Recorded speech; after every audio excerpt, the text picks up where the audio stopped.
Have you ever imagined what it was like to be an imperial concubine in ancient China?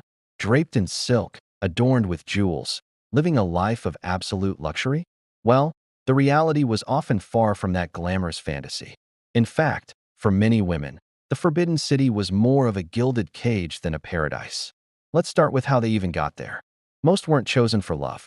Instead, young girls, some as young as 13, were selected from noble families based on political alliances, family influence, and sometimes just a pretty face.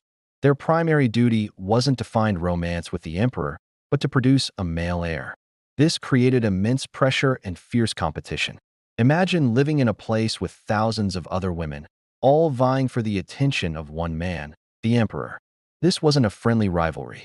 The harem was a hotbed of jealousy, betrayal, and psychological warfare.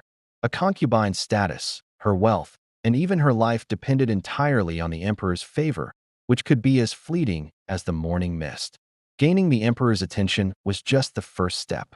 The real challenge was keeping it.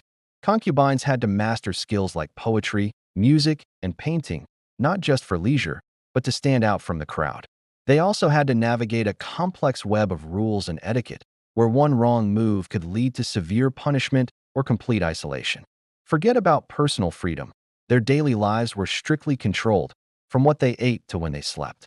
And what happened when an emperor passed away? It's not a happy ending. If a concubine hadn't produced a son, she could be forced to live out her days in a desolate, lonely palace, essentially a prison for retired concubines.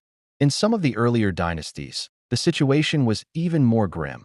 Childless concubines were sometimes expected to follow the emperor into the afterlife. So, while the life of an imperial concubine might seem dazzling on the surface, beneath the glitter and gold was a story of loneliness, constant struggle, and profound sacrifice. It was a world where a woman's worth was tied to a man's favor and her ability to produce an heir. A stark reminder that history is often more complex than the fairy tales we read. Thanks for watching. If you found this interesting, don't forget to like, subscribe, and hit that notification bell for more hidden stories from history. See you next time.